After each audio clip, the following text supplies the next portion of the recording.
Okay, hello, I'm Cheryl Gagney. I work at the Center for Social Innovation here in Boston, Massachusetts, in the U.S. My role here is as a senior associate in a project that has a goal of really bringing recovery support to all people who need and want recovery supports, both people who are in recovery from addiction or mental health issues and family members, and communities who are grappling with issues of mental health. The question I've been asked today is to speak to Dutch students who may want to know more about how do I go about involving people with peers, people in recovery, people who are struggling with mental health or addiction issues. How do I involve them more and create a more recovery-oriented system? In my experience, and I've been working in recovery-oriented practice for about 20 years now, one of the bigger challenges is how do we as professionals step aside and allow for the expertise that people who have lived experience can bring to an organization or to a program. And that's really hard for people who've been working in the field for a long time to begin to unlearn some of the ideas that they've been taught in their education and in their supervision about being an expert in either diagnosis or assessment or delivery of services. One of the primary ways is to begin by asking the person what it is they want. What are their hopes and dreams, their goals, their long-term vision of their life? It may not be the same as the ones we would have for them. So involvement begins, at hello, when you're just meeting someone and wanting to know what their hopes and their dreams. Within programs or agencies, services, to create valuable roles for people who are using the services, roles beyond just a consumer advisory program. Proactively hiring people in recovery to fill some of the professional roles in the agency is one strategy that's been used here in the U.S. And the consumer provider movement or the peer provider movement.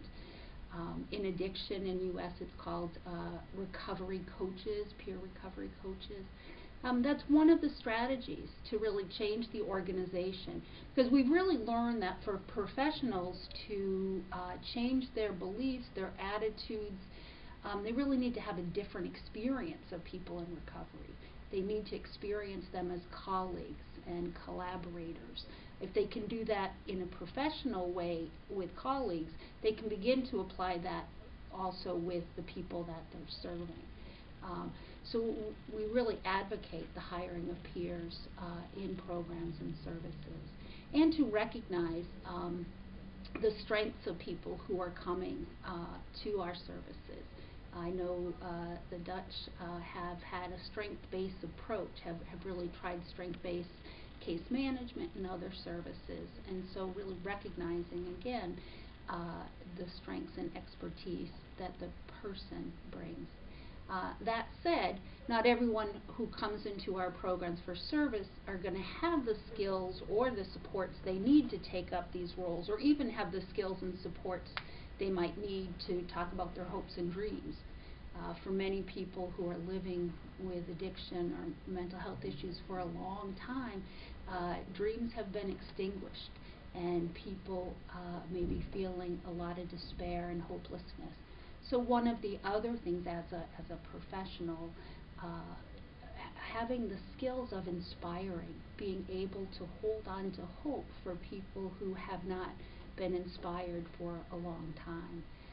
And again, beginning with asking about hopes and dreams, and then really helping the person build those hopes and dreams for themselves, exposing them to possibilities, expanding the menu of options, working with communities to increase the number of opportunities for people who are in recovery to really participate in community. So focusing on those community roles the skills of being a good client or good patient are very different from the skills of being a good citizen. And unfortunately, we train people well to be a good patient, and we even pay them for that role. You know, they get their stipend or their monthly check to be a good client or a good patient. And the skills of being a citizen and a community member, participating in society, are very different. And so my background is in psychiatric rehabilitation, and that is about helping people get the skills and supports they need to meet their own personal goals. And that's been the framework of my work with people for many, many years now. So I thank you.